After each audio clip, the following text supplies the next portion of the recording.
Makanya kenapa di rumah sakit yang punya pemerintah itu isolasinya ada yang satu kamar tuh 2 orang, 3 orang gitu. Nah, terus akhirnya aku dapat jadwal dan dapat dosis.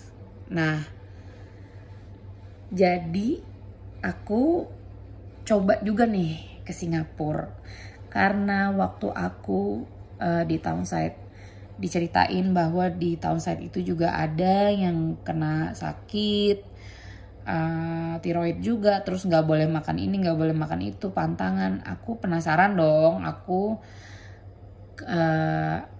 ke Singapura juga lah gitu. Terus aku searching dulu ke Singapura, ke rumah sakit Mount Elizabeth, cari dokter. Jadi saking aku udah searching banyak banget YouTube, ada satu rumah sakit di Amerika namanya Rumah Sakit Cleveland. Di situ pusat kanker tiroid. Ya, maksudnya ada lah gitu center thyroid center di situ ada. Nah, aku lihat background dokter-dokter di Singapura nih, endokrinnya yang mana aja. Baca-baca, oh dia pernah kerja di Cleveland nih. Gue pilih dia, pasti pinter dong ya kan. Nggak mungkin nggak gitu. Nah terus aku iseng aja gitu loh.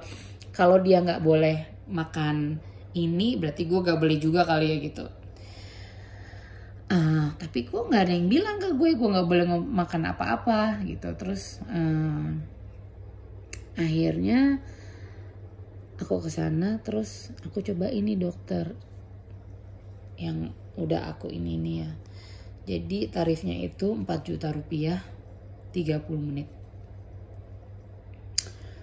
Aku sebenarnya itu mau nanya life expectancy di kedepannya tuh gimana gitu loh, maksudnya apa sih, aku harus berbuat apa, tapi dia tuh tak gitu, kayak orang dagang. Kata temanku yang aku inepin di Singapura itu, dia bilang katanya, tapi lo jangan kaget ya Bo, dokter Singapura tuh straightforward banget, malah kayak orang dagang ujung-ujungnya gitu. Nah terus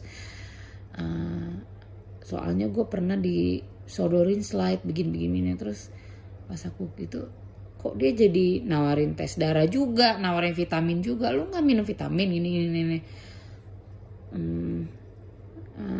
Ya udah, pokoknya intinya dia berbeda pendapat dengan dokter yang aku di Jakarta ini. Padahal aku bukannya di second opinion loh, aku mau tanya dari sisi endokrinnya dia tuh apa, kedepannya gue metabolisme gue bagaimana. Nah tapi dia malah ini kedokteran nuklir yang ada di Indonesia, dia mau intervensi, dia tulis surat ke dokterku di Indonesia, katanya dosis yang kamu kasih, yang kamu akan kasih ke Tasya ini kurang milikurinya, kan plannya 100 milikuri dimasukin ke aku kan. Nah dia tulis surat tuh di situ gini-gini. Dalam hati gue kan nanya tentang endokrin, kenapa ini jadi melebar ke nuklir gitu. Tapi dia daftarin aku ke nuklir juga gitu. Dalam hati gue lebay juga ya gitu. Terus nggak mau dengerin cerita gitu loh. Ya karena beda budaya. Kalau kita kan sama dokter, dok saya gini ya, manja dikit lah ya gitu. Kalau di Singapura tuh enggak, karena mereka per 15 menit $200 per 30 menit $350 gitu. Jadi lu bisnis gitu. Nah akhirnya aku balik ke Indonesia, aku putusin tetap aku mau lanjut sama dokter Eko Purnomo. Halo dokter Eko Purnomo tuh ternyata pensiunan rumah sakit TNI itu apa sih, Gatot Subroto apa RSCM yang aku datengin itu ya, lupa aku. Beliau sudah pensiun di sana dan kerja di rumah sakit swasta sekarang. Jadi dia pengalamannya juga 22 tahun menangani kedokteran nuklir gitu.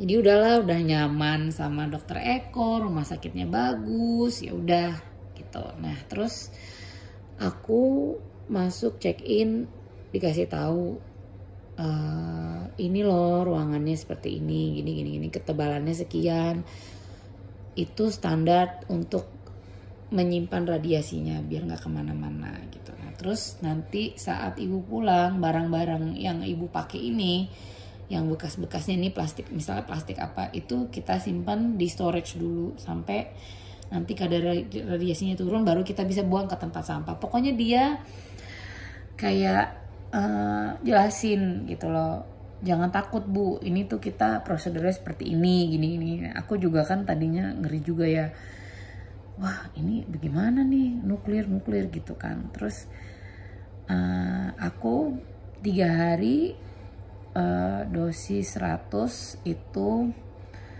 pas di hari ketiga itu aku turun ke 16. Padahal minimumnya kalau nggak salah 30 boleh pulang. Aku turun ke 16. Balik lagi, di situ kita harus minum air putih yang banyak banget sama buang air. Harus buang air besar. Karena toksiknya itu keluar lewat buang air besar yang paling utama ya, dan si urin itu. Nah, terus si kencing itu. Terus habis itu di situ kita dipantau 24 jam pakai CCTV itu, karena kan mereka susternya nggak bisa kayak terus-terusan datengin. Mereka tuh datang cuman orang kita tensi aja ngukur sendiri di satu ruangan gitu, nanti kita ditelepon berapa tensinya gitu. Jadi kita tuh kayak di penjara beneran, bukan sama sekali bukan isolasi COVID.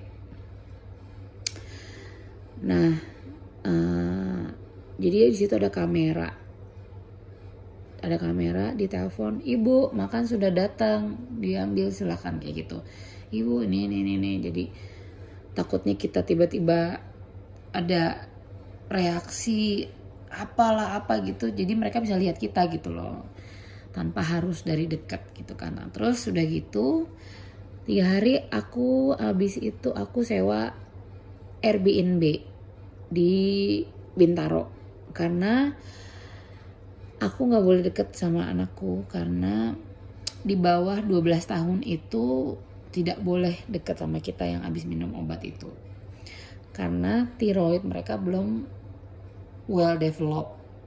Jadi untuk bisa terradiasinya tuh mereka lebih besar gitu ya. Nah terus akhirnya aku isolasi di situ kan, tapi karena aku udah aman untuk orang-orang biasa gitu ya. Aku isolasi, hari ke-7 aku pulang. Terus pas banget juga suami aku kalau nggak salah ada dinas ke Jakarta ya, untuk jemput kita gitu loh. Dinas ke Jakarta kunjungan, terus dia jemput kita, maksudnya biar aku juga nggak kesusahan gitu loh. Nah terus yang aku rasain selama dari operasi itu, aku ngerasa justru lebih sehat. Aneh kan? Aneh ya. Lebih seger. Karena kan insya Allah si penyakitnya itu sudah dibuang gitu ya. Jadi kita nggak ngasih makan itu terus, dan kita istirahat, jadi nggak perlu double waktunya untuk memuasin si penyakit itu gitu loh. Aku gini ya, terus kan aku tanya sama dokterku, dok apa sih penyebabnya kanker itu? Makanan gini. Enggak mbak, genetik katanya gitu. Paling utama itu genetik. Orang mau makan gorengan, tukang gorengan makan gorengan tiap hari juga nggak ada tuh kankernya mbak gitu.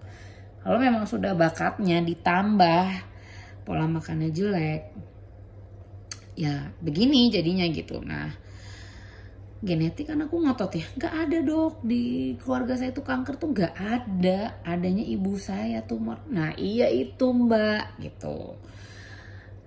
Iya juga ya dok, anak saya juga ada tumornya gitu. Terus tapi ibu saya tuh punya tumor ya 20 tahun 30 tahun didiemin begitu-begitu aja gitu loh, nggak ada tambah besar, nggak ada apa gitu ya kan.